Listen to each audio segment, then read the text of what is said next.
bersyukur kalau hari ini kami ada di tempat ini. Engkau berikan kami Tuhan kesempatan untuk beribadah Sabat. Sebagaimana kami tahu janji kebenaran, kami yang beribadah roti makanan diberkati, air minuman kami diberkati, segala penyakit dilalukan dari kehidupan kami, dan kami adalah orang-orang yang diberkati rohani jasmani. Terima kasih Bapa. Saatnya kami rindu Engkau berkati kami lewat pengajaran firman-Mu.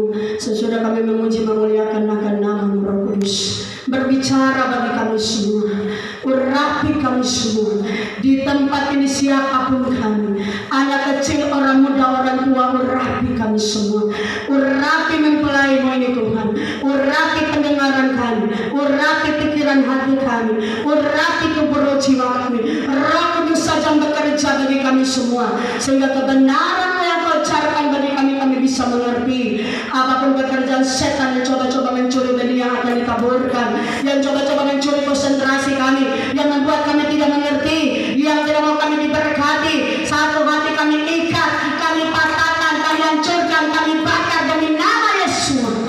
Di tempat ini hanya Roh Kudus, di tempat ini hanya Roh Kudus, di hati kami hanya Roh Kudus, di pikiran kami, di hidup kami hanya Roh Kudus. Berbicaralah Bapa Yahweh, kami sambut isi hati-Mu. Haleluya, amin. Silakan dulu kembali. Shalom, haleluya. Saudara ada sukacita, amin. Coba di bagian belakang sana mungkin agak maju sedikit, tarik saja kursi-kursi di belakang itu ke depan sini, karena kalau saya dari sini kelihatannya terlalu jauh sekali ke belakang, sementara di sini masih ada yang kosong. Jadi mari tarik agak ke depan ini, bagian tengah masih kosong di tengah ini sebelum saya lanjut. Mari, jangan terlalu jauh-jauh. Haleluya. Jaga jarak, oke, mari jangan jauh. Puji Tuhan, ada sukacita, amin. Sekali lagi ada sukacita. Haleluya. Puji Tuhan, kita akan belajar kebenaran firman Tuhan ini. Sebelum saya lanjut, saya kasih info saja. Sebenarnya hari ini yang berjadwal adalah Bapak Yudi.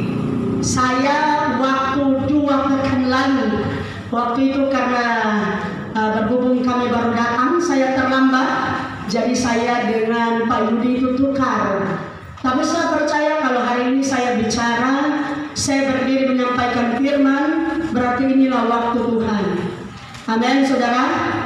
Biasanya kalau saya berkhotbah, saya itu kebanyakan apa yang Tuhan nyatakan, tapi saya pakai judul khotbah. Kemudian pelajaran-pelajaran yang saya ajarkan itu sudah tersusun rapi. Tapi kali ini kita mengalir saja dengan apa yang menjadi maunya Roh Kudus. Amin, haleluya. Kalau Tuhan tidak ingatkan, saya tidak akan sampaikan. Tapi karena Tuhan ingatkan, mari saya mengajak kita semua buka di dalam Wahyu pasal yang keempat, ayat yang pertama. Sebelumnya saya minta tolong dulu, tisu saya lupa bawa ke sini. Ya. Satu ayat saja, tapi saya tidak khotbah satu ayat ini. Ada banyak hal yang Tuhan bukakan. Terima kasih. Mari saya mengajak kita buka Wahyu pasal yang keempat, ayat yang pertama. Kalau sudah dapat, saya undang kita semua berdiri.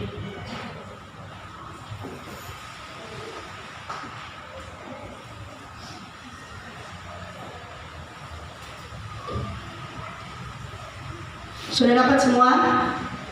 Amin. Ya, 2, 3. Kemudian daripada itu, aku melihat sesungguhnya sebuah pintu terbuka di sorga, dan suara yang dahulu telah aku dengar berkata kepadaku seperti bunyi sangkakala, katanya, naiklah kemari, dan aku akan menunjukkan kepadamu apa yang harus terjadi sesudah ini. Silakan duduk, katakan amin. Seperti yang saya katakan tadi, ketika Tuhan ingatkan ayat-ayat ini, saya bingung taruh judulnya apa, saudara. Karena terlalu banyak meskipun didasari oleh satu pembacaan. Sebelum saya lanjut, saudara, saya mau istilahnya sebagai pendahuluan dulu sedikit. Puji Tuhan kalau jemaat yang rajin baca kitab suci, Tidak perlu saya terangkan. Tapi kalau yang kadang-kadang banyak kali lupa. Kalau saudara buka kitab Wahyu pertama, kedua, dan ketiga, itu ceritanya kan Yohanes dibuang ke Pulau Patmos pada waktu penganiayaan pada waktu itu. Jadi dia kondisinya dapat penglihatan itu adanya di Pulau Patmos.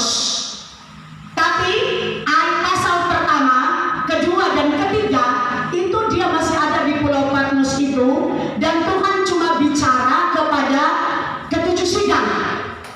Seperti yang selalu dikotbahkan, baik itu Efesus, Smyrna, Tiatira, Pergamus, Philadelphia, lalu Laodikia.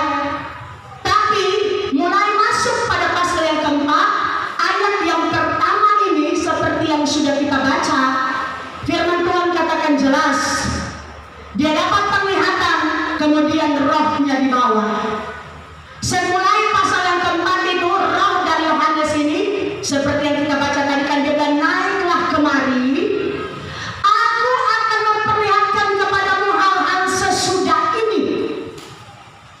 Sama katakan saudara, sesudah ini berarti sesudah Yohanes. Betul? Sesudah dia yang apa yang dia lihat. Jadi jangan kita berasumsi bahwa itu semua kejadian-kejadian yang Tuhan perlihatkan itu nanti jadinya dekat-dekat Yesus datang. Tidak, saudara. Karena ayat ini saja katakan, mari aku akan memperlihatkan kepadamu hal-hal sesudah ini. Dan saudara, yang diperlihatkan Tuhan kepada Yohanes itu suasana yang ada di surga sana. Saudara, kalau saudara baca, kalau saya terangkan satu persatu waktu tidak cukup. Kalau saya jelaskan satu persatu waktu tidak cukup. Tapi nanti saudara baca di rumah. Tapi intinya yang saya mau bawa hari ini, saudara, yang Tuhan perlihatkan kepada Yohanes itu 3 bagian. Banyak, tapi saya tidak bawa semua. Apa saja yang Tuhan tahu? Pertama, sesudah dari pasal yang keempat, yang Tuhan perlihatkan kepada Yohanes yang akan terjadi di muka bumi ini, yang pertama adalah 7 meterai. Itu harus. Yang kedua, 7 sangkakala. Yang ketiga, 7 cawan murka Tuhan. Itu terjadi di bumi ini, saudara. Dan saudara, setelah saya selidiki, ternyata ada banyak hal yang sudah terjadi, tapi ada juga yang belum terjadi dari ke-21 murka ini. Sampai di sini saudara mengerti? Amin. So kelelahan dan memuji Tuhan. Santai saja saudara. Saya pun bawa khotbah ini tidak mau tegang. Amin saudara. Jadi jumlahnya berapa? 21. Satu saja bahaya, apalagi 21. Jadi sekali lagi banyak hal, termasuk perempuan dilarikan kepada gurun, tentang binatang yang keluar dari dalam laut, dari dalam bumi. Tapi saudara, yang saya bawa hari ini, sebab kalau saya kupas semua dari pasal 4 sampai 22 itu terlalu banyak. Cuma 3 saja yang Tuhan ingatkan. Kita mulai hari ini, kita akan banyak baca ayat. Mungkin saya terangkannya kurang, tapi kita banyak baca ayat. Dan saya rindu kita sama-sama baca supaya mengerti. Sebelum saya lanjut bagian belakang, dapat dengar? Ada? Jelas? Oke. Mari kita mulai daripada 7 meterai. Ini yang diperlihatkan Bapa Yahweh kepada Yohanes. Maju 2 pasal, yaitu pasal yang ke-6. Ini saya sempat khotbah beberapa waktu yang lalu, tetapi tidak semuanya. Wahyu 6 ayat yang pertama dan ayat yang kedua. Semua baca ya, jangan cuma saya rindu semua kita lihat, kita mengerti. Mulai Wahyu 6 ayat pertama dan kedua, sama-sama 2, 3. Itu cuma itu. Dan aku mendengar yang pertama dan keempat makhluk itu berkata dengan suara bagaikan burung, mari. Dan aku melihat sesungguhnya ada seekor kuda putih, dan orang yang menungganginya memegang sebuah panah, dan kepadanya diperlihatkan sebuah mahkota untuk dia maju untuk merebut kemenangan. Haleluya. Saudara, kalau saudara sempat ingat khotbah dari Bapak Gembala tentang pembukaan di kitab Wahyu, kuda putih di Wahyu 6 dan Wahyu 19 itu beda. Kalau kuda putih di Wahyu 6 ini kekuatan dunia, sementara kuda putih di Wahyu 19 itu adalah pribadi Yesua. Perbedaan waktu itu, kalau saudara masih ingat, Pak Gembala sudah sampaikan. Perbedaannya, kalau di Wahyu pertama, Wahyu 6 ini cuma punya satu mahkota. Kemudian tidak ada kemuliaan, cahaya kemuliaan tidak ada. Sementara kalau di Wahyu 19, di sana yang penunggang kuda putih itu mempunyai banyak mahkota, bahkan nampaknya itu bercahaya penuh kemuliaan. Saudara, tahukah saudara, ini bukan hal yang belum terjadi. Ini adalah hal yang sudah terjadi, sementara jadi, dan akan terus terjadi sebelum dunia ini berakhir. Saudara, apa maksud dari kekuatan kuda putih? Firman Tuhan katakan tadi, dia pegang panah dan dia tampil sebagai pemenang. Saudara, sekali lagi, kekuatan kuda putih di Wahyu 6 ini adalah kekuatan dunia, bukan kekuatan Tuhan. Bukankah ketika kita lihat situasi keadaan sekarang tidak beda jauh dari dulu sampai sekarang, seolah-olah dunia menawarkan pertolongan. Kelihatan putih kan? Putih di sini kalau orang tidak bisa cerna, orang tidak berhikmat, saudara, orang bisa dikelabui. Karena firman Tuhan juga katakan antara benar dan tidak benar, itu dia punya antaranya itu cuma sehelai benang, sedikit sekali. Bukankah firman Tuhan juga katakan iblis juga bisa menyamar sebagai malaikat terang. Hati-hati, Tuhan mau kita waspada. Dengan semua kekuatan-kekuatan dunia kelihatannya putih, kelihatannya menolong, kelihatannya membantu kita, kelihatannya memberikan jalan keluar, mungkin kelihatannya sangat-sangat kudus, yang bisa membaca dan mengetahui semuanya itu kalau orang punya Roh Kudus dalam dirinya. Amin. Haleluya. Saya ingat sekali waktu kesaksian dari almarhum dulu, dia bertamu di satu tempat, tiba-tiba ada orang sodorkan biasa. Orang kalau layani tamu kan kasih kue, minuman, kelihatan baik apa tidak? Halo, sering tuh respon. Sebab kalau nyanda menjawab mungkin kali ini yang ada masuk kan nyanda. Kelihatan baik kan? Tapi ternyata di balik dari kebaikan ada racun di dalamnya. Untung almarhum punya kesaksian waktu itu, karena ada Roh Kudus dan posisinya dia tidak tahu, sehingga firman Tuhan katakan digenapi dalam hidupnya, sekalipun ringgin minum racun maut itu tidak akan membahayakan, karena dia tidak tahu. Jadi sekarang saya bisa katakan hati-hati saudara dengan kekuatan kuda putih ini. Dan biar orang mau berdoa, biar orang mau puasa, catatan firman Tuhan katakan dia tampil sebagai pemenang. Karena memang sudah waktunya kekuatan ini merajalela. Jadi dia tetap akan berkemenangan. Mungkin kita lihat sudah salah, oh Tuhan, salah. Mungkin oh Tuhan tidak sesuai firman. Tapi tetap dia akan tampil sebagai pemenang. Karena memang sudah waktunya. Amin. Tuhan buka ini kepada saya. Kuda putih lagi sementara merajalela.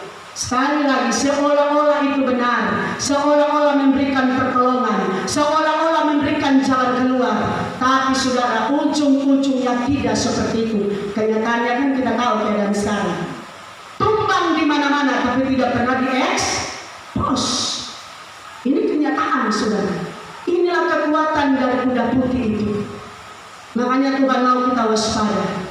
Amin. Saya lanjut. Ayat yang mari kita baca, ayat yang ketiga, kemudian ayat yang keempat dari Wahyu 6. Kita baca bersama-sama 2-3. Dan ketika domba itu membuka meterai yang kedua, aku mendengar makhluk yang kedua berkata, mari.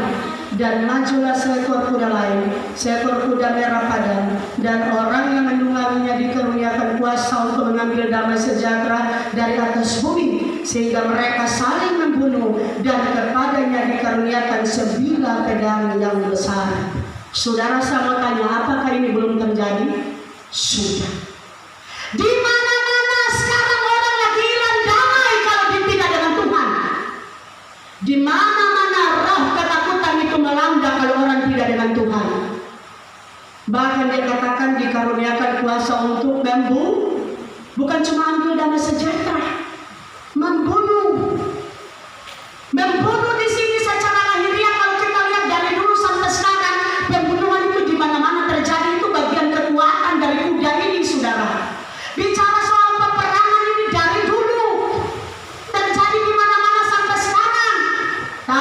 saudara, pembunuhan di sini bisa terjadi secara jasmani, tapi juga bisa terjadi secara roh.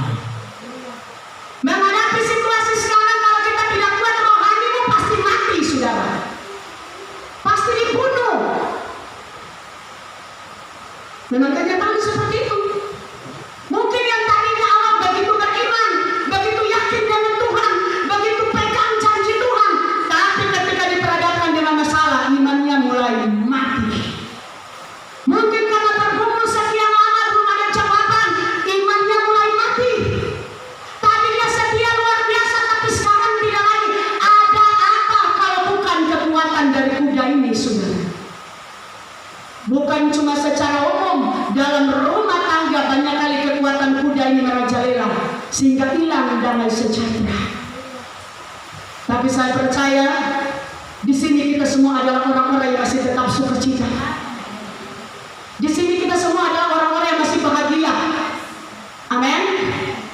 Banyak soal bunuh karakter, bunuh iman, bunuh berkat yang Tuhan persiapkan bagi kita. Bicara tentang kematian itu bisa secara rohani, bisa secara jasmani. Ini pekerjaan dari kuda ini, saudara. Dan kita tidak akan bisa lawan karena memang dia diberikan kuasa kecuali dengan kekuatan Roh Kudus. Kita lanjut, saya tidak lama di sini. Mari ayat yang kelima dan ayat yang ke-6. Kita baca bersama-sama ayat kelima dan ayat yang ke-6, 2, 3. Dan ketika anak domba itu membuka meterai yang ketiga, aku mendengar makhluk yang ketiga berkata, mari. Dan aku melihat sesungguhnya ada seekor kuda hitam, dan orang yang menungganginya memegang sebuah timbangan di tangannya. Dan aku mendengar seperti ada suara di tengah-tengah keempat makhluk itu berkata, secupak gandum sedinar dan 3 cupak jelai sedinar, tetapi janganlah rusakkan minyak dan anggur itu. Saya mau tanya, kalau saudara ingat khotbah dari Pak Gembala beberapa waktu yang lalu, sudah sampaikan kepada kita sejarah-sejarah mengenai kelaparan. Jadi saya bisa katakan kekuatan-kekuatan ini sudah digenapi. Jangan kita tunggu dan nanti, tidak, saudara. Saya mengatakan, bicara tentang kelaparan ini juga bisa secara jasmani, bisa juga secara rohani. Di mana-mana sekarang lagi susah. Kita di sini mungkin lagi kelimpahan rohani karena ibadah masih bebas. Tapi tahukah Anda di tempat lain sudah tidak punya waktu untuk beribadah? Masa kelaparan sementara terjadi? Kelaparan secara jasmani juga seperti itu. Saya ingat sekali waktu awal corona itu di berita ada satu keluarga bunuh diri gara-gara kelaparan.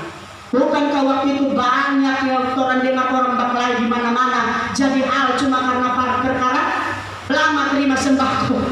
Berarti roh kelaparan sementara melanda. Saudara, saya tidak tahu ke depan ini jadinya apa. Yang pasti Tuhan bilang ketika kuda ini bekerja, secupak gandum sedinar, 3 cupak jelai sedinar. Saudara, bukankah dari tahun ke tahun harga barang tidak ada yang turun, selalu naik dan terus naik. Sampai kita bilang sekarang yang turun cuma hujan. Coba lihat loh, yang turun cuma hujan. Maka kalau bilang itu sehari-hari kebutuhan makan minum, betul tidak? Itu firman. Tiap tahun dia naik, naik. Dan dia akan tiba pada yang namanya secupak gandum sedinar. Mungkin orang pikir, orang Manado masih aman. Tapi tahukah Anda, dunia ini besar. Di tempat lain mungkin kita belum terasa yang secupak gandum ini, tapi di tempat lain sudah terasa sekitar beribu tahun yang lalu. Makan saja susah. Bertahun-tahun yang lalu itu orang lain sudah merasakan. Ini masa kelaparan. Tapi pesan Tuhan bagi kita, jangan kasih rusak itu minyak dan anggur. Amin. Siap tidak siap, suka tidak suka, kita akan tiba. Ini sudah terjadi. Tapi saya berkata dia tidak berakhir sampai di sini. Dia akan jalan terus dan akan jalan terus dan akan terus tiba pada waktunya ini secupak gandum sedinan. Saya pernah khotbah 3 cupak jelai. Saya banyak kali dengar penjelasan dari hamba Tuhan. 1 dinar itu upah kerja 1 hari. Upah kerja 1 hari cuma bisa beli secupak gandum. Kalau keluarga sama dengan Pak Jovan, Pak Yudi, orang masih aman. Apalagi kuat puasa aman.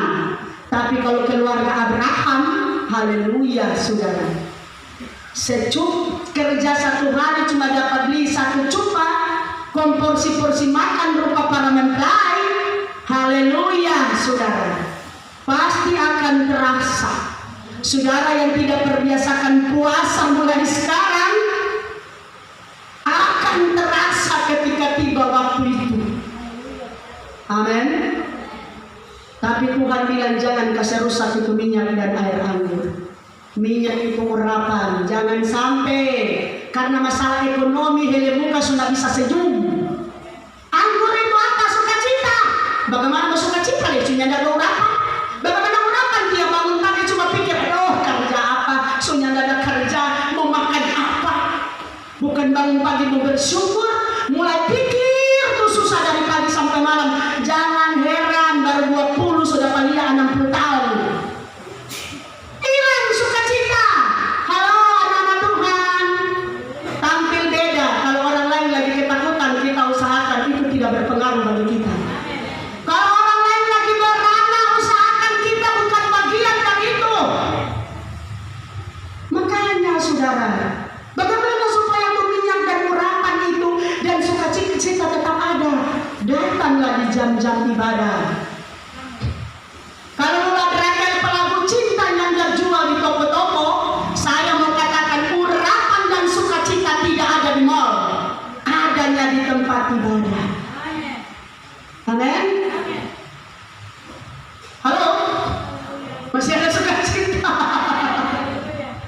Jangan sampai 10-an tahun dengar firman, baru begitu itu datang.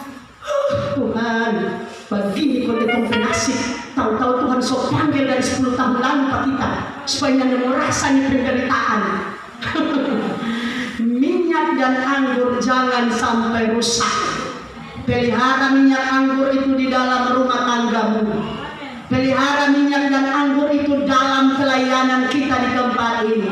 Pelihara minyak dan anggur dalam pekerjaan kita dimanapun kita berada.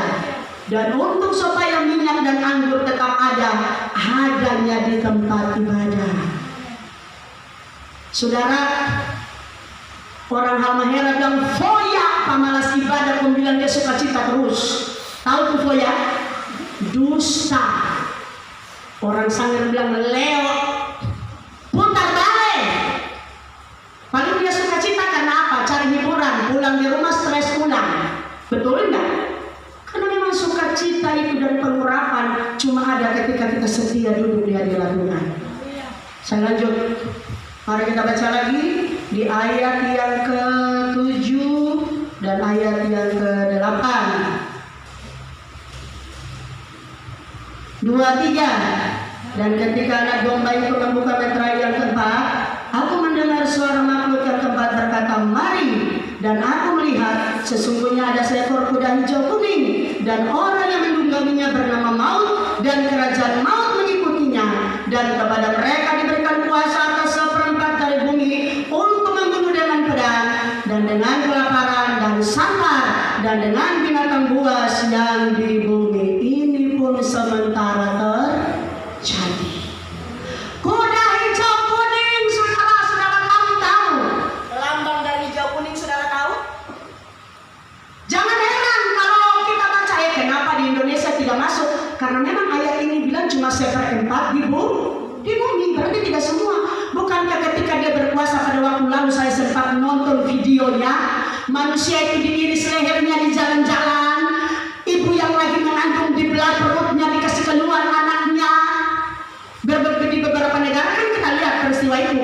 Itulah bagian dari hijau kuning yang bernama Maut itu, saudara. Jadi jangan jangan pikir belum, ini sudah jadi. Bahkan dia katakan apa tadi saudara? Membunuh dengan pedang, itu sudah saya katakan tadi. Dan dengan kelaparan sama dan sampah. Saya bisa katakan untuk yang satu ini hampir seluruh dunia, atau bisa saja mungkin seluruh dunia. Ini penggenapan, makanya saya bilang biar orang berdoa puasa. Saya ingat pada ketua sinode, jangan berdoa membatalkan nubuatan kitab suci, sama dengan buang energi percuma. Karena kalau tidak jadi sekarang, kapan lagi? Nantinya kita jadi anak Tuhan yang pikir, oh Tuhan ini bicara-bicara ada satu yang digenapi.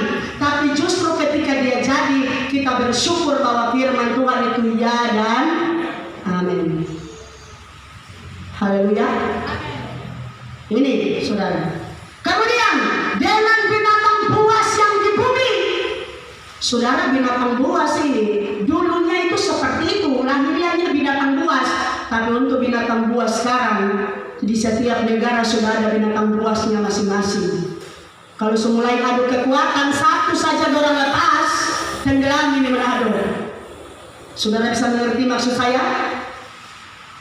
Jadi saudara, ini sudah jadi. Ini yang sudah terjadi. Kemudian saudara, ayat yang ke-8 dan ayat yang ke-9 sampai ayat yang ke-11 saja. 2, 3. Dan ketika anak domba itu membuka meterai yang kelima, aku melihat di bawah mesbah jiwa-jiwa mereka yang telah dibunuh oleh karena firman Tuhan dan oleh karena kesaksian yang mereka miliki. Dan mereka berseru dengan suara nyaring, katanya, berapa lamakah lagi ya penguasa yang kudus dan benar, engkau tidak menghakimi dan tidak membalaskan darah kami kepada mereka yang diam di bumi, dan kepada mereka masing-masing diberikan selai jubah putih, dan kepada mereka dikatakan bahwa mereka harus beristirahat sedikit waktu lagi hingga genap jumlah kawan-kawan pelayan dan saudara-saudara mereka yang akan dibunuh sama seperti mereka. Ini juga sudah terjadi dan akan terjadi. Ada keluhan dari orang-orang yang mati syahid dan karena kebenaran. Kapan engkau balas darah kami? Tapi Tuhan bilang, masih ada menikah teman-teman yang akan mengalami hal yang sama. Nanti kalau segenap baru, makanya ada firman Tuhan katakan, yang ditentukan bagi pedang, dia akan mati dengan pedang. Bersyukur orang di Manado ini, orang melayani bebas-bebas, tapi orang di luar sana untuk masukkan Injil kebenaran taruhannya nyawa. Betul tidak? Saya tidak lama di sini. Dan untuk ayat 11 sampai ayat yang terakhir, ini adalah nubuatan yang belum digenapi. Sebab kalau ini sudah digenapi, ini dunia sudah berakhir. Karena belum digenapi, nanti saudara baca di rumah saja, supaya nanti tidak banyak waktu di sini. Karena kalau meterai sampai meterai yang berikut itu sampai meterai ke-6, itu apa? Keadaan dunia ini hancur. Sementara kita masuk sekarang di 7 sangkakala. Ternyata meterai yang ke-7, saudara, kita buka di dalam Wahyu 6, ya sebentar. Kita buka di dalam Wahyu pasal yang ke-8. Ini meterai yang ke-7. Ternyata meterai yang ke-7 punya isi, itu Tuhan bukakan tentang 7 sangkakala. Jadi mari saya mengajak kita baca Wahyu 8, maju 2 pasal. Wahyu 8 ayat 1 dan ayat yang kedua. Coba kita baca dulu. Wahyu 8 ayat 1 dan ayat yang kedua, 2, 3. Dan ketika anak domba itu membuka meterai yang ke-7, maka sunyi senyaplah di sorga, kira-kira setengah jam lamanya. Lalu aku melihat ke-7 malaikat yang berdiri di hadapan Elohim, dan kepada mereka diberikan 7 sangkakala. Amin, saudara. Jadi meterai yang ke-7 ketika dibukakan, yang ada adalah isi dari 7 sangkakala. Jadi dia bersambung, tidak putus. Kita mulai dari sangkakala yang pertama, ayat 6 dan ayat yang ke-7. Kita baca Wahyu 8 ayat 6 dan ayat yang ke-7, 2, 3. 7 malaikat yang memegang ke-7 sangkakala itu bersiap-siap untuk meniup sangkakala. Lalu malaikat yang pertama meniup sangkakalanya, dan terjadilah hujan es dan api bercampur darah, dan semuanya itu dilemparkan ke bumi. Maka terbakarlah sepertiga dari bumi dan sepertiga dari pohon-pohon, dan hanguslah seluruh rumput-rumputan hijau. Katakan amin. Saya mau tanya, ini sudah jadi atau belum? Sudah.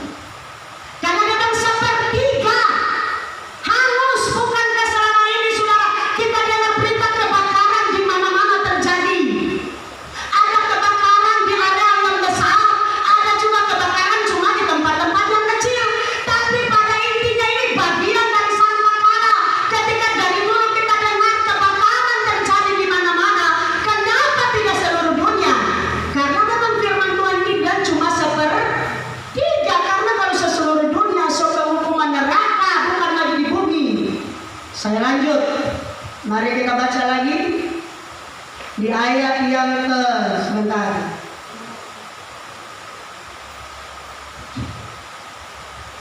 Ayat yang ke-8 sampai ayat yang ke-9. Sama-sama 2-3. Malaikat yang kedua minum sangkakalanya, dan ada sesuatu seperti gunung besar yang menyala-nyala oleh api dilemparkan ke dalam laut, dan sepertiga dari laut itu menjadi darah, dan matilah sepertiga dari segala makhluk yang bernyawa di dalam laut, dan binasalah sepertiga dari semua kapal. Saya mau katakan ini juga sementara dan sudah digenapi dan akan terus digenapi. Jangan saudara pikir karena kita wahyu ini kalau kita baca pakai logika kita, nantinya kita tidak akan temukan penggenapannya di mana. Sebab ini kan firman Tuhan katakan toh, laut menjadi darah. Saudara, apakah saudara pernah lihat laut itu menjadi darah? Kalau dulu peristiwa di Mesir, sungai Mesir pernah menjadi darah, tapi untuk lautan itu tidak, saudara. Tetapi yang Tuhan ingatkan di sini terjadinya kematian. Bukankah selama ini kematian di laut itu juga sudah cukup banyak? Bukan cuma satu kali kan, sejak dari peristiwa saya kembali tadi.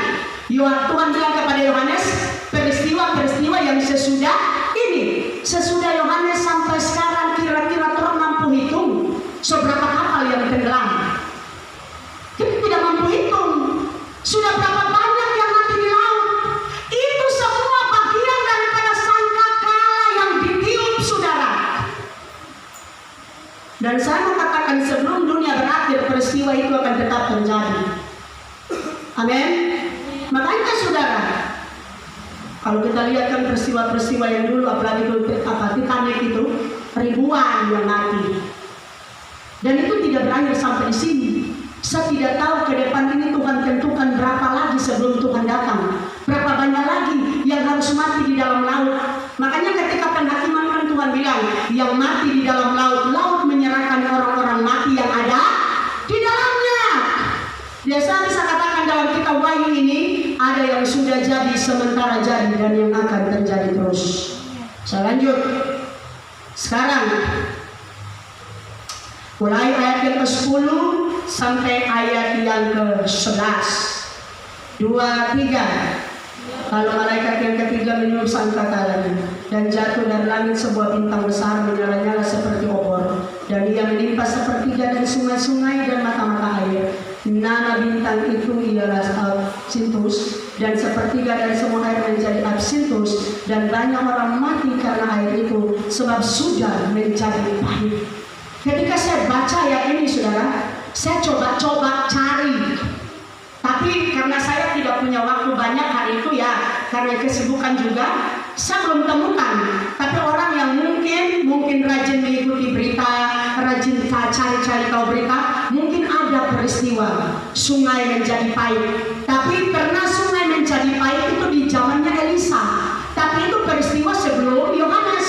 Yang sesudah Yohanes mungkin ada, saudara. Tapi yang saya mau katakan di sini, Tuhan kasih pengertian kepada saya, air itu bicara firman.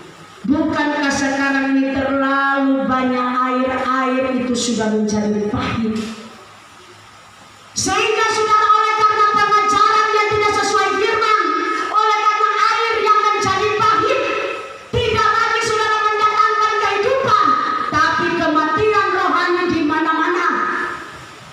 Saudara bersyukur kalau di tempat ini saudara banyak ditegur lewat firman, sebab sudah ada di banyak tempat ibadah khotbahnya selalu menjanjikan, pokoknya intinya teologi kemakmuran, selalu berkat, kendati dalam gereja itu sependosa keras kakap ada, tetapi yang dibuat-buatkan berkat terus, tidak pernah menyatakan teguran, tidak pernah memperbaiki. Saudara, kalau saudara temukan di mana-mana orang mulai janjikan, biar kau mana so bikin dosa, market gua pasti mana diberkati, pasti mana selamat. Saudara, so itu tuh air pahit.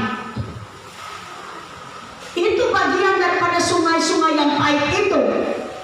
Jadi artinya bisa secara rohani, artinya juga bisa secara jasmani. Saya tidak tahu ke depan kalau Tuhan bikin fenomena alam yang baru, kita pasti akan dengar namanya penggenapan firman. Makanya saya bilang tadi kan ada yang sudah jadi, ada yang sementara, ada yang belum. Kalau memang tiba waktunya, saudara, sungai yang airnya pahit? Pasti. Makanya saudara, persiapkan hidup kita dengan sebaik-baiknya. Saya tidak lama di sini, saya lanjut. Baca di dalam pasal 12 ayat pasal 8 tadi masih sama, ayat 12.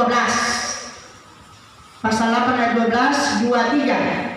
Lalu malaikat yang keempat meniup sangkakalanya, dan terpukullah sepertiga dari matahari, dan sepertiga dari bulan, dan sepertiga dari bintang-bintang, sehingga sepertiga daripadanya menjadi gelap, dan sepertiga dari siang hari tidak terang, dan demikian juga pada malam. Saya tidak perlu terangkan gerhana bulan, gerhana matahari, so ini bagian dari sangkakala. Dia katakan sepertiga. Makanya saudara, kalau orang dengar, oh di tempat ini ada gerhana matahari, tapi di tempat kita tidak. Oh di tempat ini, di negara ini ada gerhana bulan, tapi di tempat kita tidak.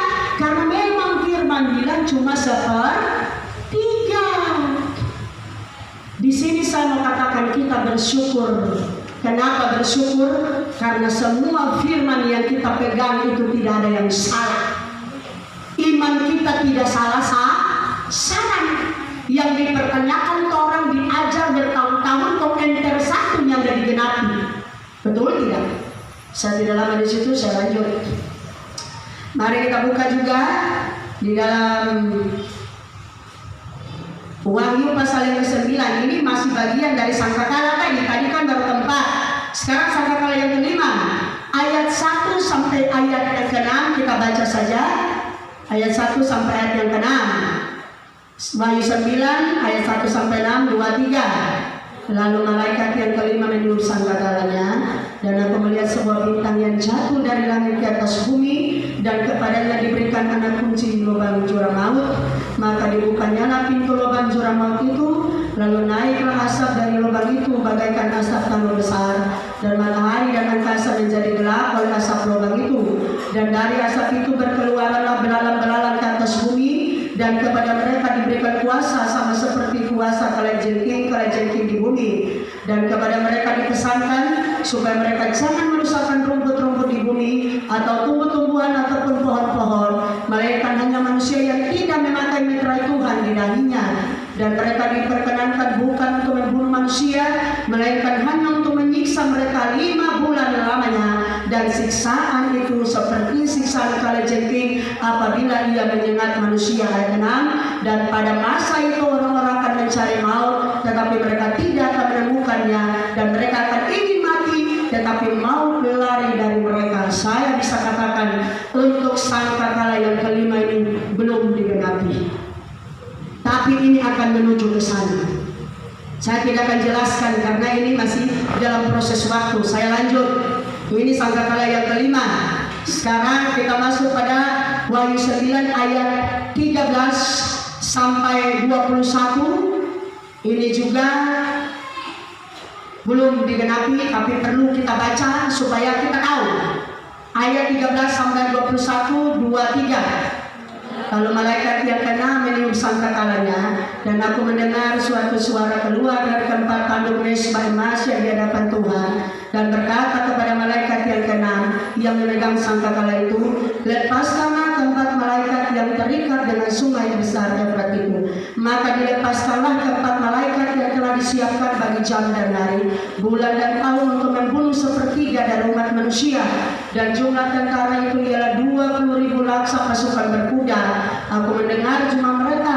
Maka demikianlah aku melihat dalam penglihatan ini kuda-kuda dan orang-orang yang menungganginya. Mereka memakai baju sirah, merah api dan biru dan kuning belerang warnanya. Kepala kuda-kuda itu sama seperti kepala singa, dan dari mulutnya keluar api dan asap dan belerang. Oleh ketiga malapetaka ini dibunuh sepertiga dari umat manusia, yaitu oleh api dan asap dan belerang yang keluar dari mulutnya. Sebab kuasa kuda-kuda itu berada di dalam mulutnya dan di dalam ekornya. Sebab ekornya sama seperti ular. Mereka berkepala, dan dengan kepala mereka itu mereka mendatangkan kerusakan. Tetapi manusia lain yang tidak mati oleh malapetaka itu tidak juga bertobat dari perbuatan tangan mereka. Mereka tidak berhenti menyembah roh jahat dan berhala dari emas dan perak, dari tembaga, batu dan kayu yang tidak dapat melihat atau mendengar atau berjalan, dan mereka tidak bertobat dari pembunuhan, sihir, pencabulan, dan pencurian. Katakan amin. Ini pun sementara menuju ke sana. Saudara, kita baca tadi kalajengking, belalang. Jangan saudara pikir itu belalang secara nyata, kalajengking secara nyata, ular secara nyata. Itu semua adalah kekuatan dunia dan kekuatan setan. Dan akan tiba masanya dia berkuasa. Ini pun kita sementara nantikan menuju ke sana. Sekarang kita masuk pada yang ke-7. Wahyu 11 ayat 15 dan sampai 19. Ini sangkakala yang ke-7. Berikut di situ sangkakala yang ke-7. Jadi Wahyu 11 ayat 15 sampai ayat 19. Kita baca lagi.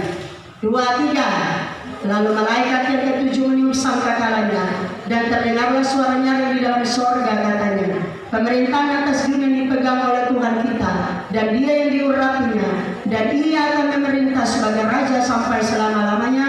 Dan ke-24 tua-tua yang duduk di hadapan Tuhan di atas tahta mereka tersungkur menyembah Elohim sambil berkata, kami mengucap syukur kepadamu ya Tuhan Elohim yang Maha Kuasa, yang ada dan yang sudah ada, karena Engkau telah memangku kuasa-Mu yang besar dan telah mulai memerintah sebagai raja.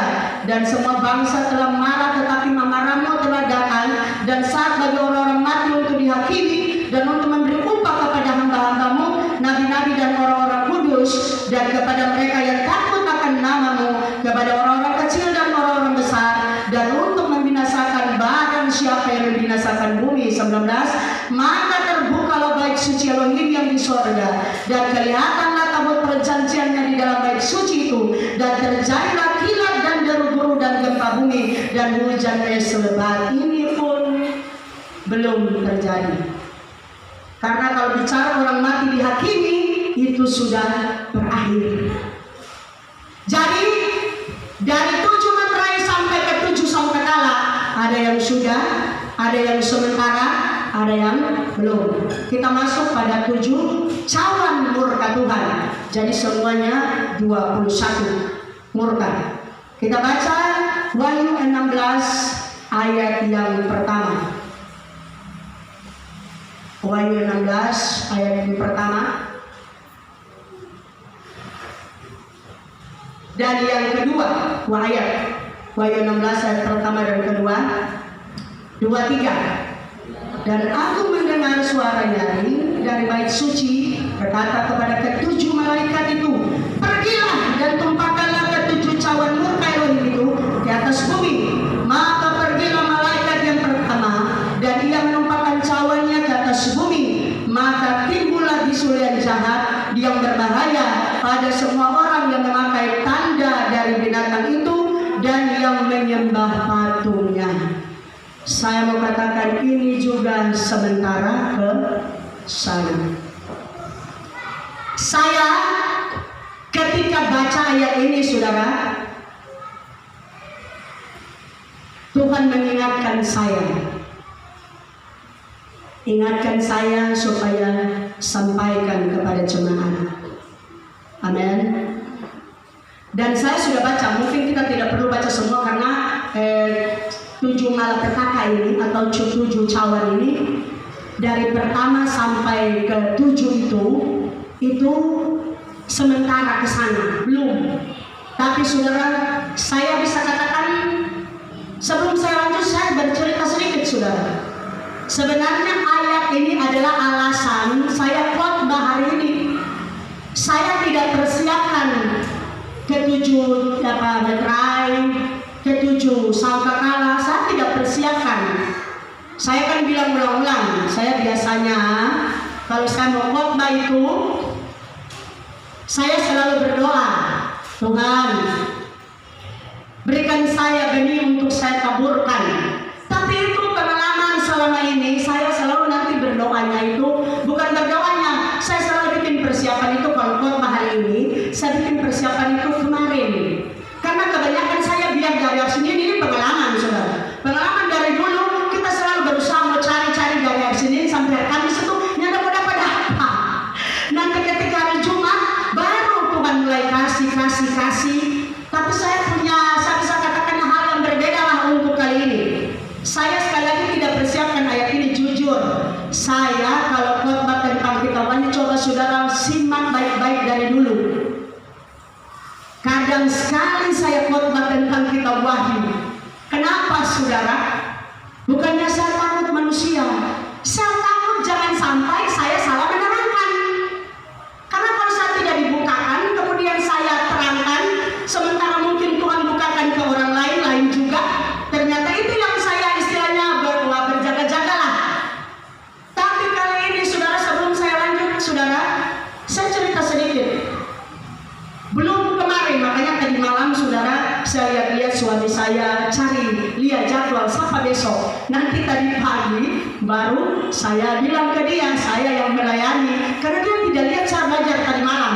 Biasa kalau hari ini saya khotbah, tadi malam itu Roh Kudus buka, kemudian saya tulis. Tapi ini lain saudara, tanya suami, dia tidak lihat saya belajar tadi malam. Ini peristiwanya pada waktu hari Selasa. Kan saya bilang tadi kan waktu masih jauh, belum persiapan. Tapi saudara, waktu itu anak saya, kami berempat biasa mesbah doa di keluarga. Anak saya setelah mesbah doa, yang Fritz naik ke atas latihan gitar karena mau ikut lomba. Suami dengan anak lagi keluar, orang ajak kita. Saya ini karena kelelahan, jujur, saya bilang ke suami, kita mau tidur. Karena bersambung lelahnya saya itu. Jadi saudara, waduh, saya pikir ini baru selesai mesbah doa, baru malam ini kita pasti tidur panjang, istirahat panjang saudara. Tapi saudara, ternyata begitu orang dua pigi, Fritz di atas, kita baru mau tidur, kemudian Tuhan bicara kepada saya. Pengalaman saya kali ini bukan saya belajar firman kemudian Tuhan bukan. Saya bilang tadi saya sementara mau tidur. Bukan saya sementara doakan Tuhan bukan. Justru saya mau tidur, kemudian Tuhan bikin saya tidak bisa tidur. Kemudian saya dipandu. Jadi seperti ada dua orang dalam kamar. Ini saya punya pengalaman yang berbeda saudara. Jadi saya diingatkan banyak hal. Dan yang Tuhan ingatkan itu saya catat semua, saya takut saya lupa. Kemudian saudara, setelah Tuhan ingatkan poin-poin ini, baru itu Tuhan pandu lagi kepada saya. Nanti so kasih ingat di tempat tidur kita sudah bisa tidur. Baru Tuhan bicara, ambil kon baca. Jadi setelah saya baca ini ayat ini saudara, dia katakan seperti ini.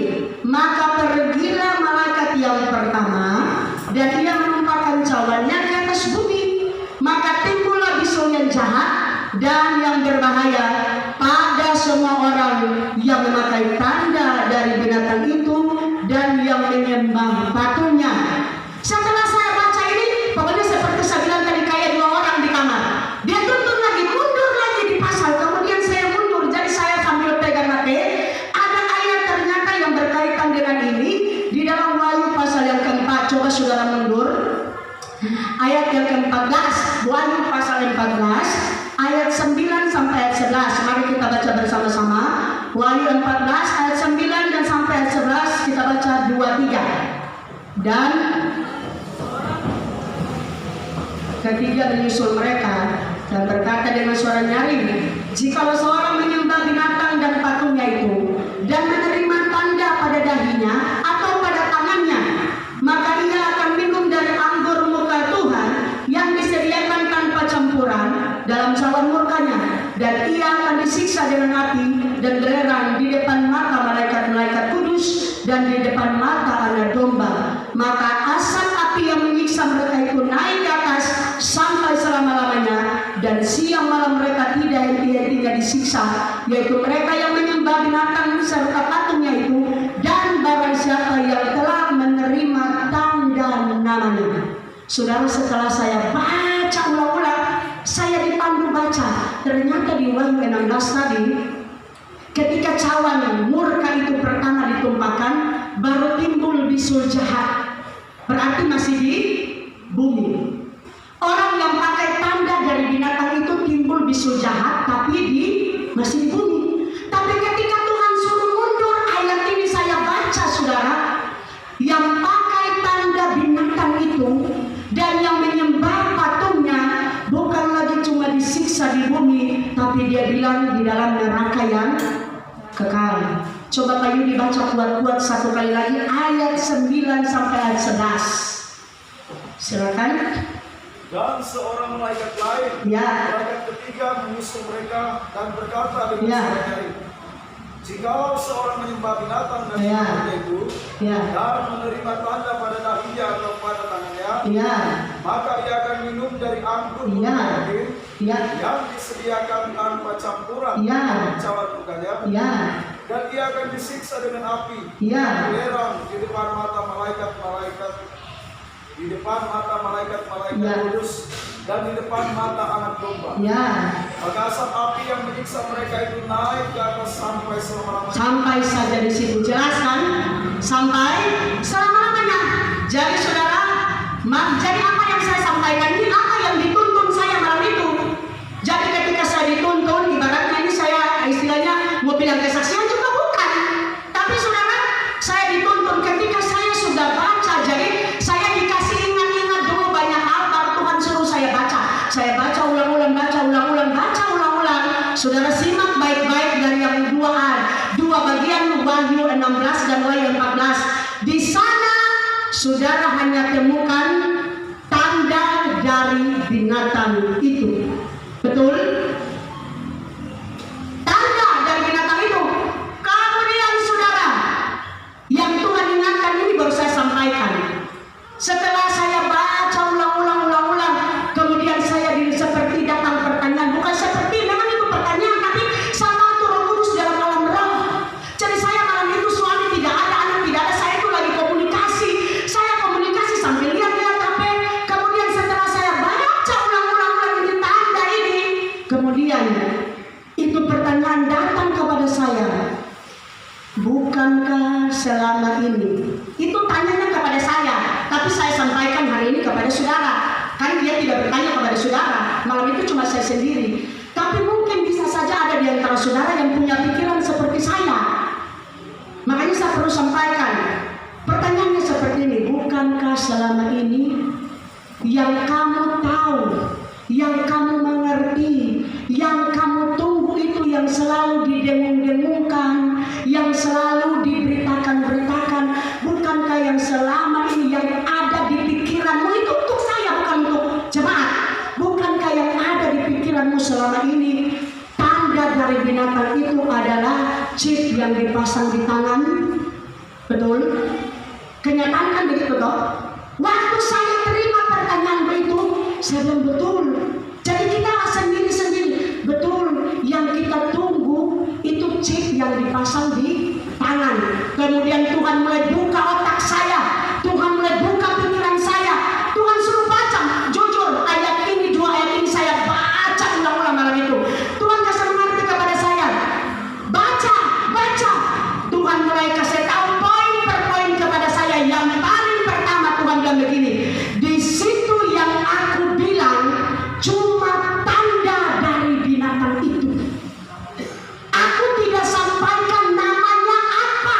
Ini pertama saudara. Aku tidak sampaikan poin yang kedua. Intinya begini, Tuhan simpulkan kepada saya, aku tidak pernah memberitahukan ciri-ciri dari tanda itu. Jadi dia mulai diterangkan, aku tidak pernah memberitahukan namanya apa.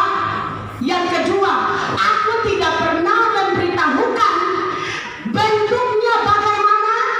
Cuma ada tanda binatang itu. Saya baca ulang-ulang, cuma ada tanda binatang itu. Jadi Tuhan tidak pernah kasih tahu namanya apa. Tuhan tidak pernah kasih tahu bentuknya bagaimana. Apakah panjang, ataukah bulat, ataukah tipis, ataukah tebal. Dia cuma bilang cuma tanda dari binatang itu. Tuhan lanjut terus, aku tidak pernah bilang kalau dia itu cuma satu macam atau dua macam. Tuhan cuma bilang tanda dari binatang itu. Jadi saudara, kalaupun chip itu bagian yang dipasangkan di tangan, saya mengatakan itu bukan satu-satunya, tapi salah satu dari sekian banyak.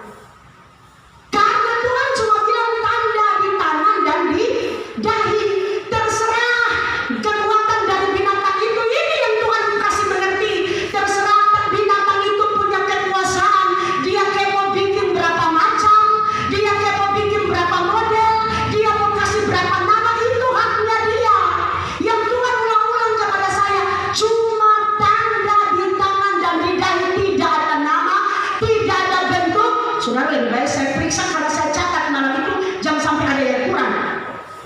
Saudara, yang Tuhan ingatkan cuma tanda pada dahi. Nah, tidak dijelaskan bentuknya panjang, pendek, tipis, tebal.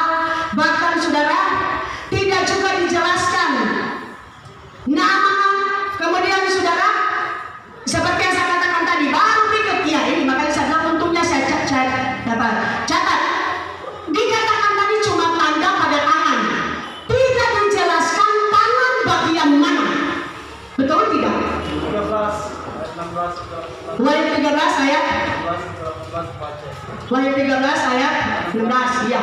Tapi nanti sebentar ayat itu juga saya catat.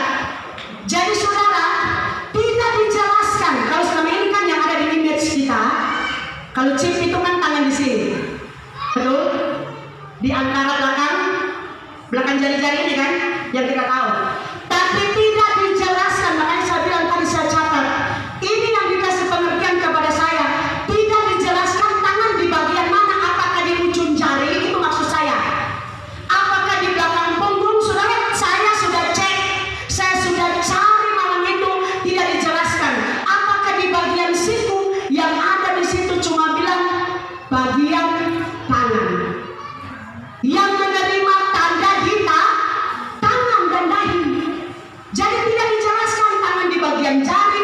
Makanya Tuhan bilang kepada saya waktu itu, karena memang jujur selama ini saya pikir cuma yang ada di sini, karena orang selalu nonton apa toh, orang jaga buat-buat itu kan, taruhnya di bagian sini kan.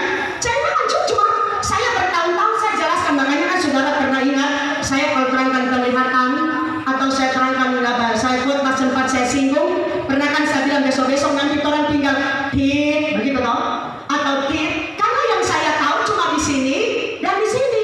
Tapi setelah Tuhan terangkan kepada saya, tidak ada penjelasan soal itu. Yang Tuhan bilang cuma di tangan dan di dahi, tidak dijelaskan di ujung jari, di belakang ini, atau di punggung, atau di siku, tidak ada. Dia cuma bilang di tangan tanda itu dan di dahi. Kemudian saudara, tidak juga dijelaskan bentuknya bagaimana. Betul nggak? Coba saudara baca ulang-ulang ayat tadi. Apakah pernah dijelaskan bentuk di situ? Tidak ada. Yang kita tahu selama ini yang pendeta-pendeta terangkan kan bentuknya kecil, iya toh? Seperti lebih kecil dari beras. Itu haknya dia. Tuhan tidak bilang di firman bentuknya kecil seperti beras, tidak. Makanya saudara, setelah saya diingatkan itu saya mulai ingat, betul juga. Setelah saya terima, saya lihat ada yang bentuknya bulat, ada yang cuma bentuknya seperti kertas. Bahkan Pak Gembala pernah bilang chip itu juga bisa dipasang di kartu-kartu, iya kan? Itu banyak saudara. Jadi saudara, Tuhan ingatkan saya, jangan kita tunggu yang seperti yang kita lihat, karena Tuhan cuma kasih ingat tanda itu dipasang di tangan dan di dahi. Tidak bilang bagaimana bentuknya. Tunggu sabar, saya cek juga. Ini saudara jujur, kalau Tuhan tidak ingatkan kepada saya, karena kita mau tahu ini. Karena kita bilang tadi dari dulu kita tahu, cuma yang kita tunggu tuh itu, yang saya nantikan tuh itu. Tapi nanti malam itu saya tidak sementara berdoa, saudara. Saya juga tidak sementara baca firman seperti yang saya katakan tadi. Tapi ini yang Tuhan katakan. Jadi saudara, pertama tadi saya sudah katakan, tidak dijelaskan bentuknya panjang atau pendek, tidak juga dijelaskan tangan bagian mana, ujung jari atau ke siku atau ke punggung tangan.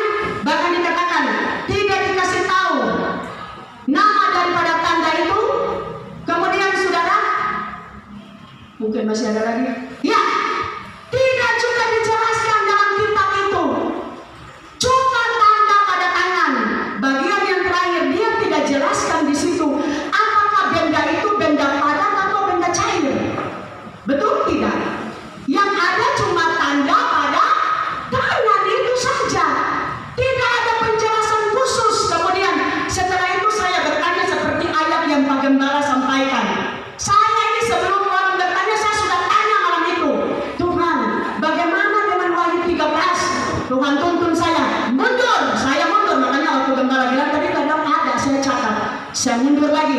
Wahyu pasal yang ke-13. Wahyu 13 ayat 16 sampai ayat 18 kita baca bersama-sama. 2-3. Dan ia menyebarkan sehingga kepada semua orang, kecil atau besar, kaya atau miskin, merdeka atau hamba, diberi tanda pada tangan-tangannya atau pada dahinya, dan tidak seorang pun yang dapat membeli atau menjual selain daripada mereka yang memakai tanda itu, yaitu nama binatang itu atau bilangan namanya. Yang penting di sini ialah hikmat. Barang siapa yang bijaksana, baiklah ia menghitung bilangan binatang itu, karena bilangan itu adalah bilangan seorang manusia, dan bilangannya ialah 666. Ini yang jadi sorotan saya. Sebelum saya buka, saya sudah tanya lebih dulu, karena saya tahu ayat ini. Tapi ketika saya bertanya tentang ayat ini, Tuhan buka ulang kembali ke tadi, di Wahyu 14 tadi. Saya bilang, Tuhan, di ayat ini cuma bilang tangan kanan, tapi ternyata dua ayat yang sama di dalam Wahyu 14 tadi cuma dijelaskan. Tapi sebelum baca ulang, karena sudah baca, coba satu ayat lagi beriu dibaca di dalam Wahyu pasal yang ke-19. 19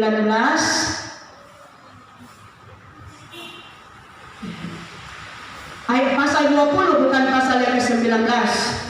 Pasal 20 ayat yang keempat. Pasal 20 ayat yang keempat. Silakan. Lalu aku melihat tahta-tahta dan orang-orang yang duduk di atas. Ya. Kepada mereka diserahkan kuasa untuk menghakimi. Ya. Aku juga melihat jiwa-jiwa mereka yang telah dipenggal kepalanya Ya. kesaksian tentang Yesua Ya. dan karena firman Elohim, Ya. yang tidak menyembah binatang itu Ya. dan patungnya, dan yang tidak juga menerima tandanya pada dahi dan tangan mereka. Ya. Dan mereka hidup kembali dan memerintah sebagai raja bersama-sama dengan Amasya untuk masa 1000 tahun. Saudara, yang Tuhan ingatkan kepada saya itu tentang dua ayat ini. Karena saya yang bertanya, sebelum saudara bertanya, saya sudah bertanya, saudara. Dua ayat ini saya sudah cek di dalam terjemahan lain dan ILT tetap sama. Di sana ditulis tanda pada tangan dan pada dahinya.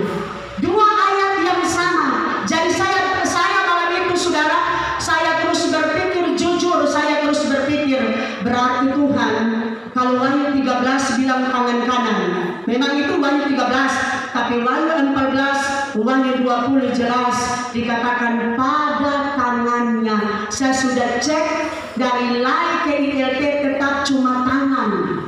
Jadi bisa saja kedua-duanya bisa jadi. Saya pikir seperti itu. Karena tidak ada penjelasan ulang, saya sudah balik. Jadi saudara, intinya begini yang Tuhan ingatkan kepada saya malam itu. Tuhan tidak bilang ciri-cirinya, tapi Tuhan cuma kasih tahu dia kekuatan dari tanda itu. Dia berpower dari tanda binatang itu, tidak perlu kita takut. Amin. Ciri-ciri dia tidak bilang, saudara. Dia panjang pendek, dia bernama apa, benda padat, benda cair, dia tidak bilang, dia cuma bilang tanda. Jadi yang Tuhan ingatkan kepada saya, jangan sampai saya salah berasumsi, jangan sampai salah artikan itu firman. Tuhan cuma kasih tahu dia atau dia kekuatan, dia power daripada tanda itu. Dan dia powernya itu kita sudah baca di Wahyu 13 tadi. Kita mundur ulang, kita baca ulang Wahyu 13 ayat yang ke 17. Kita baca bersama-sama. 2, 3. Dan tidak seorang pun yang dapat membeli atau menjual selain daripada mereka yang memakai tanda itu, yaitu nama binatang itu atau bilangan namanya. Setelah saya dibukakan ini, saudara, saya disuruh malam itu. Saya takut kurang, takut tambah. Suami tidak lihat, tapi Tuhan ada lihat. Karena Tuhan suruh sampaikan. Kalau saya sampaikan kurang, saya yang dituntut. Saya sampaikan lebih pun, saudara jangan takut. Bukan saudara yang dituntut, saya yang dituntut. Tuhan bantu saya baca ulang-ulang. Yang tidak pakai tanda itu tidak bisa membeli, tidak bisa menjual. Saya baca ulang-ulang. Tuhan kasih mengerti kepada saya. Bukan anak mata. Di situ cuma bilang tidak bisa membeli, tidak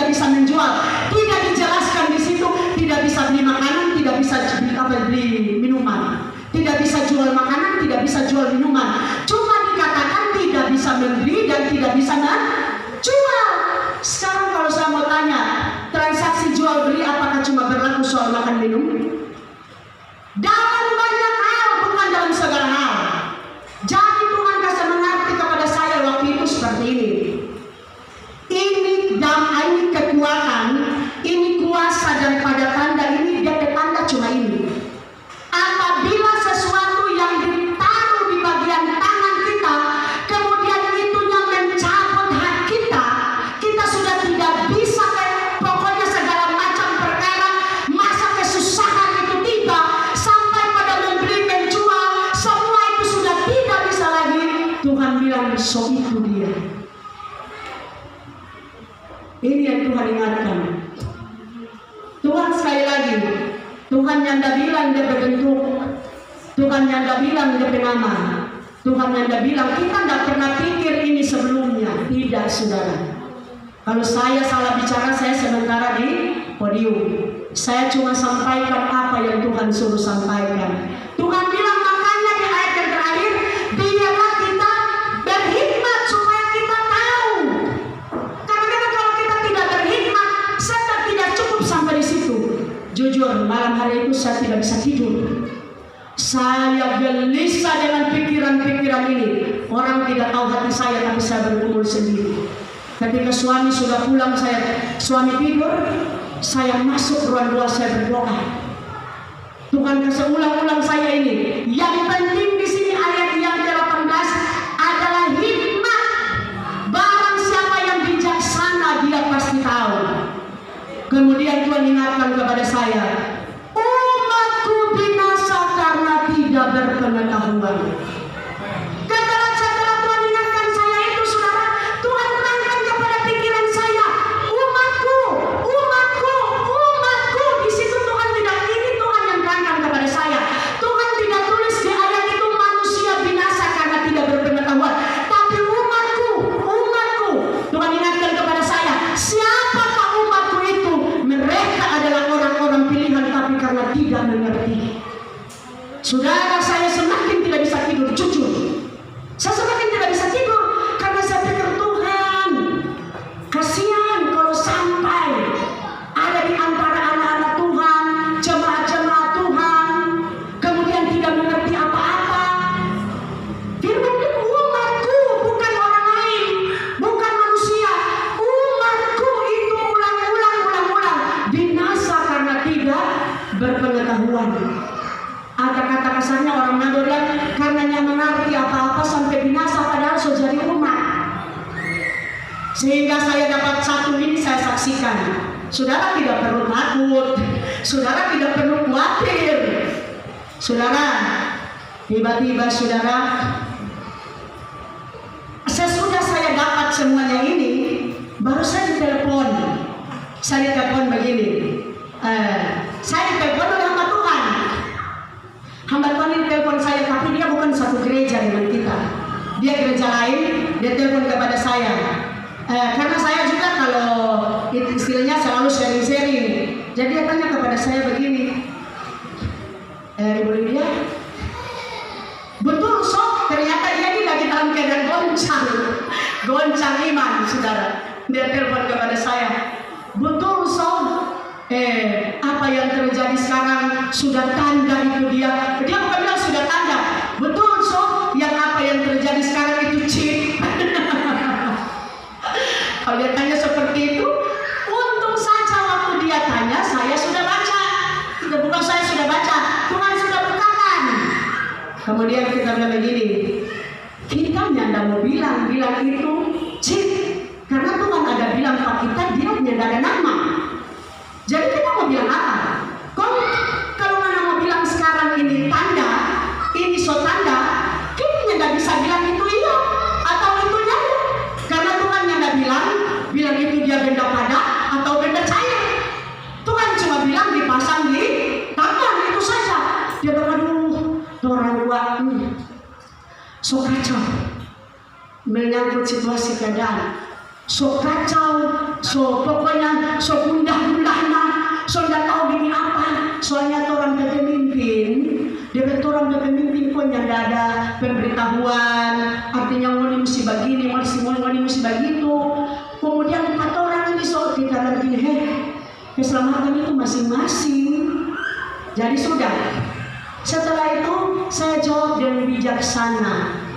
Karena kalau saya juga bilang, istilahnya kan ini saya pun sementara masih di bawah, tapi saya coba bilang begini, Nana berdoa, iya toh? Tuhan pasti kasih hikmat. Yang penting di sini kan hikmat yang menjadi penentuan. Jadi saya cuma sampaikan seperti itu. Karena kalau kita mau bilang, nanti manusia mau ketakutan, atau kadang kita bilang kok menurut kita kita salah. Nah seperti itu. Jadi saya bilang berdoa saja. Kemudian saya biarkan ke dia. Tuhan kalau mana tanya begitu kita cuma jawab. Tuhan bilang dia itu tidak ada nama. Tuhan tidak jelas, bukan tidak ada nama. Nama itu terserah binatang itu mau kasih nama. Dia juga bukan cuma satu bentuk. Terserah binatang dan kekuatannya itu dan antek-anteknya mau bikin berapa bentuk itu terserah orang. Yang Tuhan cuma bilang tanda itu pada tangan dan pada dahi. Jadi teman-teman berdoa. Kalau memang merasa sejahtera, ya menurut pribadi masing-masing, iya toh? Karena nantinya kan maksudnya dia bisa salah itu ke kita, cuma kita kasih kuat begini. Kalau seandainya, kalau jemaat mau pakai juga nasihat kita untuk dia, tapi waktu itu karena dia telepon, saya bernasihat untuk dia. Saya bilang kalau seandainya Nana tidak mau dengan situasi keadaan sekarang, kalau saya berprinsip, ini saya punya prinsip. Saya sampaikan kepada dia. Kenapa saya tidak mau? Saudara sudah bisa mengerti. Saya bukan soal sombong, sok suci. Karena orang lain juga kan berpegang dengan karunia-karunia Roh Kudus. Saya bukan sombong, masalah sombong bukan masalah sok suci. Kemudian pokoknya aneh-aneh lah, tidak. Tapi selama ini kenapa? Ini saya pribadi, saya tidak tahu dengan yang lain. Karena tidak ada penjelasan khusus tentang tanda itu, sehingga saya bilang ke dia, sampai sekarang saya tidak mau, sekali lagi bukan saya sombong, saya bilang ke dia, bukan saya sok suci, tapi karena tidak ada penjelasan khusus tentang tanda itu, jadi saya berpikir begini. Kalau saya masih bisa bertahan, saya bertahan. Saya bilang ke dia waktu itu, tapi karena ini saya buat dalam khotbah, jadi saya sampaikan. Kalau saya bisa bertahan, saya berpikir begini. Kalau seandainya, saya bilang, soalnya dia begini. Kita bilang kalau seandainya itu belum bagian dari tanda itu, bagaimana? Itu pertanyaannya. Kita bilang kalau untuk kita, kalau seandainya itu belum bagian dari tanda itu, saya punya iman. Kalau sebatas berurusan dengan manusia, Tuhan masih bisa tolong. Itu saya punya prinsip. Yang orang bilang kita ada menyawa pada dia. Waktu kita bilang itu ke dia, Tuhan langsung kasih pelak di kita ke kepala. Cerita tentang Esther. Ini semua ayat-ayat yang Tuhan ingatkan. Esther itu sudah ada undang-undang cap meterai yang mana Israel harus binasa. Itu tidak bisa dirubah. Itu kan aturan raja toh? Tidak bisa dirubah. Berani melawan? Pasti. Jadi itu undang-undang. Ketika kita terangkan itu pada dia, tiba-tiba saudara Tuhan ingatkan ayat itu. Undang-undang dari raja sudah ditetapkan, tapi ketika Esther doa puasa, kematian berubah jadi kehidupan. Jadi kita bilang pada dia waktu itu begitu. Kita bilang kalau memang belum, tapi tidak ada penjelasan khusus seperti yang saya katakan tadi. Kalau Tuhan sudah bilang, oh pasti dia begini, dia kemudian begini, pokoknya secara terperinci itu kita bisa kasih langsung itu pada dia. Jadi kita cuma bilang, saya selama ini saya istilahnya karena tidak ada penjelasan khusus, saya tidak pernah kasih tahu. Tapi karena ini saya sudah dibukakan, makanya saya bilang, saya sebenarnya begitu. Karena saya tidak ada penjelasan khusus tentang itu, cuma bilang di tangan dan di dahi. Makanya saya punya prinsip. Kalau masih berurusan dengan manusia, Tuhan masih bisa tolong. Betul? Mungkin, ngana begini, ini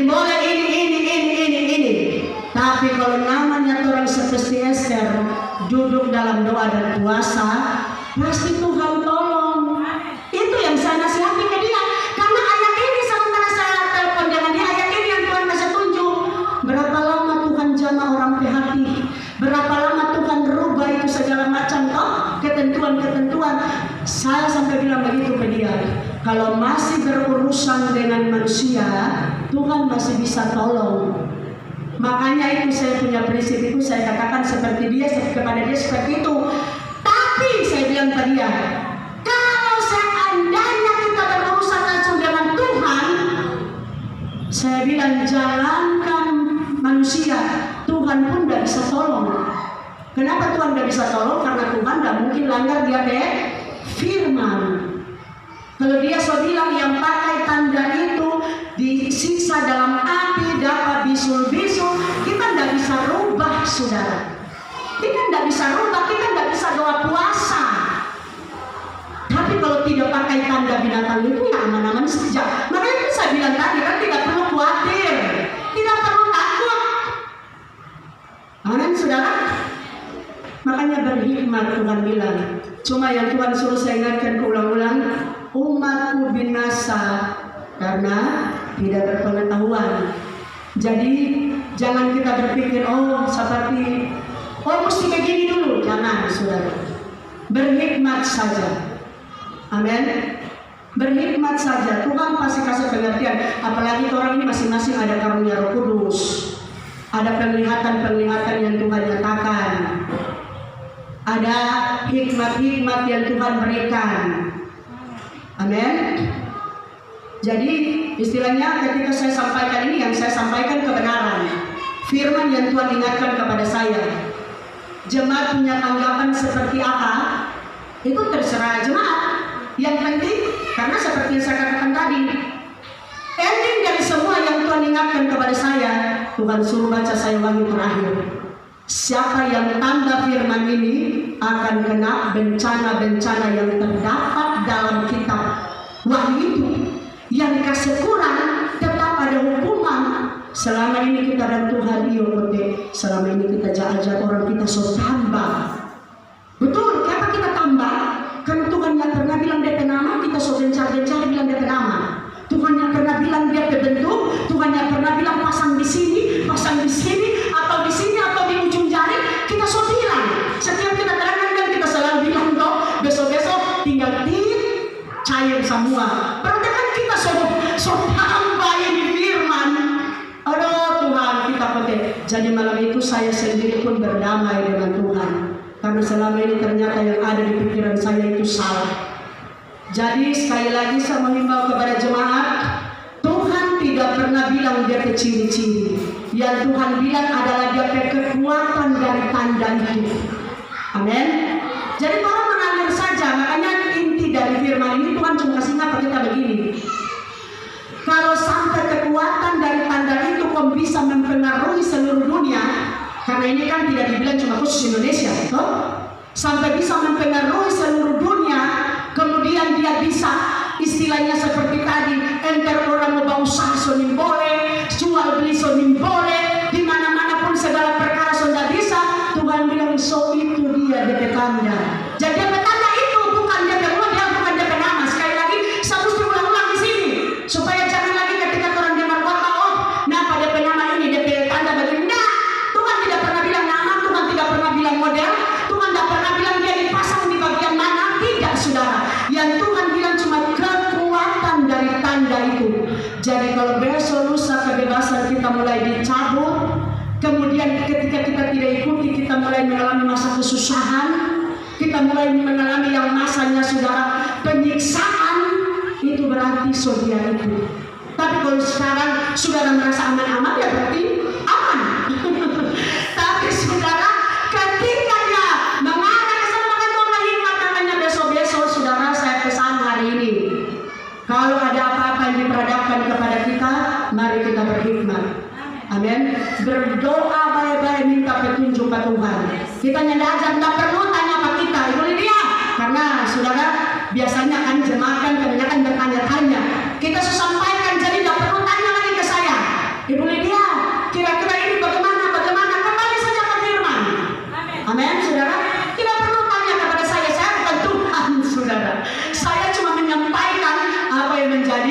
dimaksud Tuhan. Itu saja. Jadi saudara, bagaimana supaya kita kuat? Mungkin saudara berpikir, Tuhan, kasihan kalau sudah bisa beli, sudah bisa berjual, mau makan apa? Kira-kira ada yang bertanya begitu? Saya percaya pasti ada. Malam itu saya jujur, Tuhan ajar saya banyak hal.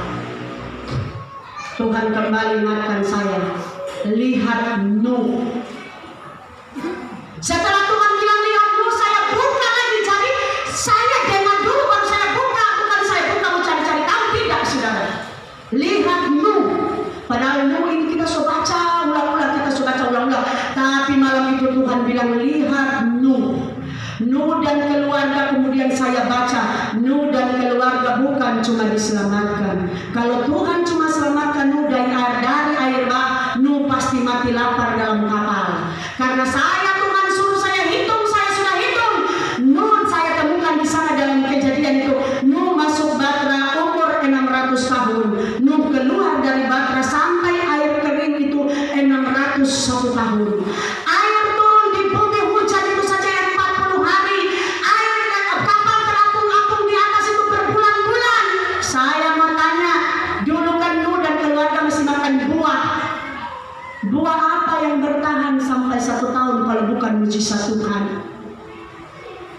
Tuhan bukan cuma selamatkan, Tuhan pelihara. Amin.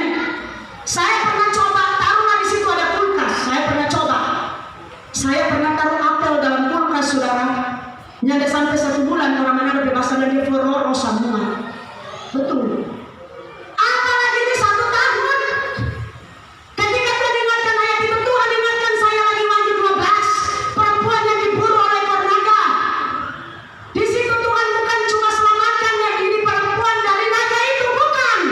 Kalau Tuhan cuma meluputkan perempuan dari naga, perempuan selamat. Tapi Tuhan lanjut, perempuan itu dipelihara di padang gurun. Jadi Tuhan bukan cuma selamatkan orang, Tuhan pelihara. 3 masa setengah tahun itu masa kesukaran. Amin, saudara. Kemudian Tuhan ingatkan saya terus tentang Elia janda di Sarfat. Janda di Sarfat itu termasuk 3,5 tahun masa kelaparan. Di situ Tuhan bilang, minyak dalam buli-buli tidak habis, tepung dalam tempayang tidak habis, sampai hujan turun. Tepung dan minyak tinggal sedikit tapi tidak habis. Janda di Sarfat yang tidak kenal Tuhan saja Bapak yang berpelihara, apalagi saya dan saudara. Amin. Makanya saudara, sama dengan nasihat khotbah dari Pak Gembala waktu minggu lalu saya dengar, datang gereja jangan ada tujuan untuk kepentinganmu. Kalau saudara cuma datang cari Tuhan supaya usahamu berhasil, ketika engkau diperadakan tantangan tentang usahamu, engkau pasti terima tanda itu. Kalau engkau cuma sebatas datang di gereja supaya kita makan minum diberkati, ketika engkau diperadakan dengan tantangan makan minum, engkau pasti terima tanda itu. Kalau engkau cari Tuhan supaya pangkat jabatanmu naik, ketika engkau diperadakan dengan tantangan itu, engkau pasti terima tanda itu karena tidak mampu lepaskan jabatan, harta, kekayaan, kenyamanan. Tapi kalau engkau datang ibadah karena cinta Tuhan, tantangan seberat apapun, saudara pasti mampu lepaskan itu semua. Saya ingat sekali nasihat dari Pak Gembala minggu lalu. Jangan datang cari Tuhan, datang ibadah supaya Tuhan makan minum lancar. Rubah. Jangan datang ibadah cari Tuhan supaya Tuhan pangkat jabatan aman. Sekarang bukan masanya lagi. Soal berkat terlalu gampang. Saya ingat sekali waktu saya bercerita dengan ada beberapa jemaat, saya bilang saya punya iman. Terlalu banyak ayat yang Tuhan kasih ingat kepada saya. Kalau memang sewaktunya Tuhan sudah bisa membeli, tidak bisa menjual, Pengkhotbah 2 ayat terakhir itu pasti Tuhan berlakukan. Orang fasik ditugaskan untuk menimbun, mencari menimbun, diberikan kepada orang benar. Tuhan bisa pakai ayat itu memberkati saya. Tuhan bisa pelihara saya seperti Nuh. Tuhan bisa pelihara saya seperti janda di Sarfat. Makanan yang ada dalam rumah tidak akan habis. Satu ibu berkata, aduh, amin, kalau semua beriman sama di Ibu Lydia kan. Tapi hari ini saya mau bilang, jangan iman seperti saya terlalu kecil. Imanlah seperti Sadrak, Mesak dan Abednego, biar di dalam api tetap aman. Beriman seperti Daniel, biar di dalam gua singa tidak akan diterkam. Kalau saudara cuma punya iman seperti saya belum seberapa. Tidak ada apa-apanya. Tapi saya mengingatkan, mungkin sudah panjang, tapi saya tidak akan kurang dari apa yang Tuhan taruh di hati dan pikiran saya. Tuhan ingatkan kepada saya, iman tanpa perbuatan mati. Selama ini mungkin Tuhan cuma hafal iman tanpa perbuatan mati. Saya menjelaskan hari ini, biar saudara dengar firman, beriman, oh yo, iman dia khotbah, Tuhan pelihara seperti Nuh, kita beriman. Tuhan pelihara seperti Wahyu 12, kita beriman. Tapi kalau tidak ada perbuatan, nol besar. Tuhan tidak akan kerja kalau tidak ada perbuatan. Apa itu perbuatan, saudara? Kelakuan tiap hari. Biar Bapak Iman kalau masih simpang-simpang orang pesalah, masih ada iri hati, masih ada kebencian. Haleluya. Iman tanpa perbuatan mah. Oh, jangan kita klaim Tuhan pelihara. Iya Tuhan pelihara. Maria kesana aduh, DP pembasuh sere orang minta ampun. Haleluya. Ini yang Tuhan ingatkan. Oke, kita beriman Tuhan pelihara. Maka persekutuan dengan botol-botol belum bisa dilepaskan. Perbuatan apa itu, saudara? Kita beriman, tapi kereta api jalan terus. Beriman, tapi bensinnya jalan terus. Saudara jangan mimpi. Iman tanpa perbuatan mati. Makanya saudara kalau bertobat betul-betul. Tuh daging-daging itu ke duniawian, buang jauh-jauh, saudara. Karena kalau masih ada kedagingan ke duniawian, jangan beriman. Biar 1000 kali saudara dengar Tuhan pelihara Nuh, Tuhan tidak akan berbuat bagi Anda dan saya. Tuhan akan berbuat ketika iman itu ada perbuatan. Kenapa Tuhan pelihara Nuh? Kenapa Tuhan pelihara Elia? Cek bagaimana dalam kehidupan. Firman Tuhan katakan Nuh adalah orang yang berbeda dengan seangkatannya. Nuh itu hidup apa? Kudus, setia. Jangan bilang Tuhan kita imani. Muncul ibadah saja sama dengan kapal selam. Berbulan-bulan tenggelam, 1 kali muncul. 2 kali muncul, setengah tahun tenggelam. Saudara, ini Tuhan ingatkan, iman tanpa perbuatan mati. Amin, saudara. Jadi saudara inilah ayat-ayat, inilah kalimat-kalimat yang Tuhan ingatkan kepada saya. Jadi saya sampaikan kepada saudara. Jadi lewat firman Tuhan ini saya mau katakan, tidak perlu saudara panik, tidak perlu saudara takut, karena memang segala sesuatu mau menuju ke sana. Jadi istilahnya kembali saja ke firman Tuhan. Kalau memang belum, jangan orang berpaksa bilang, wah sudah, ataupun sesudah pun orang bilang belum. Artinya mengalir dengan apa yang menjadi firman Tuhan katakan. Jadi saya sebatas apa yang Tuhan taruh, saya ingatkan. Mungkin sudah saya saudara tadi ulang-ulang, tapi memang Tuhan ingatkan seperti itu. Yang paling terakhir yang perlu saya sampaikan, saya ingat sekali peristiwa saya bilang Tuhan bicara saya kan Selasa malam. Hari Kamis kita doa puasa, Ibu Ria punya penglihatan kepada saya, khusus saya pribadi, sementara menyembah, saya selama menyembah, Tuhan perlihatkan kepada Ibu Ria saya sedang takut pemain calon. Betul? Waktu bagaimana tangan perlihatan itu awal-awal saya belum connect dengan apa yang itunya Tuhan, maunya Tuhan. Waktu bagaimana terangkan, penglihatan ayam jago bisa arti secara dua arti. Pertama arti secara negatif, yaitu roh penyangkalan. Jadi waktu itu Pak Gembala dan penyangkalan harus dipotong sampai habis. Yang kedua yang Tuhan katakan lewat Pak Gembala waktu itu, pengertian yang kedua secara positif, yaitu ingatkan kebenaran. Waktu Pak Gembala teringatkan kebenaran, langsung plak pati hati dan pikiran ini khotbah ini. Padahal saya tidak sementara ingat-ingat, karena itu kan sudah dari Selasa. Tapi ketika Pak Gembala ingatkan kebenaran, karena Pak Gembala kasih contoh banyak gereja-gereja yang 4 pakai di bagian hubungan pakai ayam itu mengingatkan kebenaran tentang peristiwa itu. Waktu pengembalaan yang bagian kedua mengingatkan kebenaran yang Tuhan taruh di hati dan pikiran saya adalah bagian-bagian yang sudah. Makanya saya bilang tadi, saya tidak akan kasih kurang, saya tidak akan kasih tambah.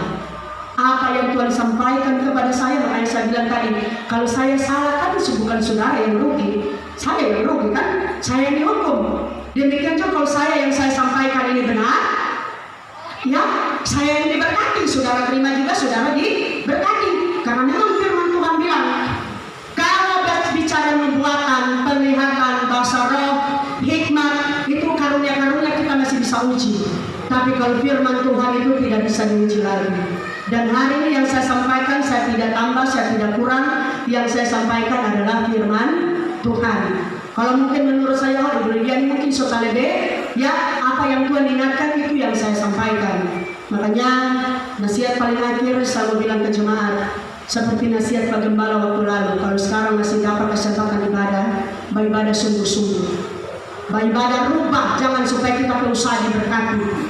Jangan supaya kita makan minum aman. Jangan supaya kita jabatan menaik, jangan. Ibadahlah karena kita cinta Tuhan. Kalau kita ibadah karena kita cinta mau bertemu dengan Tuhan, ketika masalah besar diperhadapkan dengan kita, taruhan nyawa sekalipun, kita pasti tetap mencintai Tuhan. Puji Tuhan. Inilah firman Tuhan yang bisa saya bagikan. Bapak Yahweh yang berkati. Haleluya, kita berdoa.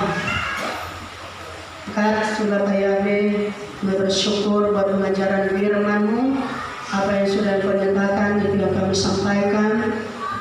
Biarlah Bapak Yahweh terus ingatkan dalam kehidupan kami, supaya kami terus beriman, kami terus percaya, kami terus Tuhan mengerti apa yang menjadi janji Tuhan, bahwa ketika kami setia, Bapak Yahweh tetap pelihara, Bapak Yahweh tetap jaga, Bapak Yahweh tetap melindungi kami semua. Terima kasih Tuhan. Saatnya kami akan masuk dalam pujian dan penyembahan. Bapak Yahweh berkati, demi nama Tuhan Yesus Mesias. Haleluya, haleluya, amin.